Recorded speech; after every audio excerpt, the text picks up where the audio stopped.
Bugün evimizin mamasının ad günüdür. Yanında eləşir. Allah'tan ömür arzu edirəm ona.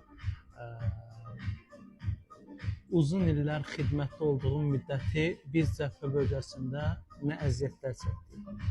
Yəni 18 yaşından o Ağdam, Füzuli, Beyləqan, Ağcabədi bu yerlərdə, yəni qazın, suyun olmadığı bir zamanlarda odun peçi ilə evimizi isitdi, canımıza istilik qatdı. Allah ömür versin sənə. Təbrik edirəm. Mənim övladlarımın maması, mənim də mamam.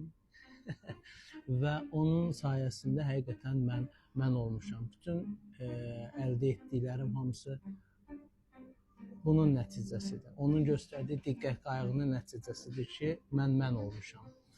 Mən təbrik edirəm səni və sənə uzun ömür, can sağlığı arzu edirəm. Allah Teala hər bir ailəni qorusun, ailələr mehriban olsun və çalışın bir-birinizin sözünü udmağa bacarasınız.